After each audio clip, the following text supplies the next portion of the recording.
Au milieu des prairies quelque peu vallonnées de la Famenne se trouve la ferme de la Bourgade. Elle est l'exemple même qu'une transition vers une agriculture plus durable est possible. Nous sommes partis à leur rencontre pour connaître leurs solutions. On fait un peu de tout en fait à la ferme de la Bourgade. C'est vrai que moi j'ai repris l'exploitation en 1994 qui était déjà avec la transformation de produits laitiers. Et vraiment vers le tourisme avec la première activité c'était le golf fermier. Donc ça c'est quand même un peu particulier.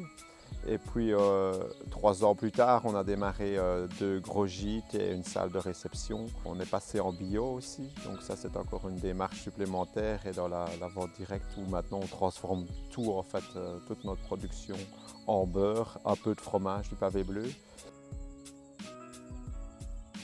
La particularité aussi de la ferme, c'est qu'on a une race locale menacée, c'est la bleue en fait, la bleue de Wallonie. On cherche encore un nom pour la race malheureusement qui vient, c'est la base de la blanc-bleu. Une race à 2 fers qui donne du lait et de la viande en même temps et qui est bien adaptée à notre région, qui est herbagère. Mais le passage en bio a vraiment boosté et une demande vraiment croissante. Et moi personnellement, je vais dire dans mes choix aussi, une agriculture raisonnée, parce que moi je pense que ce soit une agriculture conventionnelle raisonnée ou une agriculture bio, on est tout à fait dans le même sens. La seule chose, c'est que la certification bio donne la garantie aux personnes.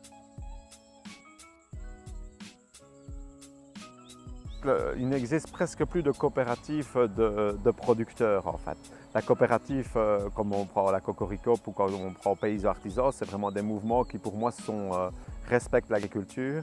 Et ça, c'est vraiment des mouvements très bien puisque derrière, il y a le consommateur. Et là-dedans, il y a aussi des agriculteurs impliqués. C'est une très bonne chose. Mais vraiment au niveau de la grande distribution, qui demande quand même des quantités énormes, c'est grâce à des coopératives qu'on montre le système du changement qui va à l'encontre de l'industrie. La mentalité, je vais dire, du consommateur doit changer.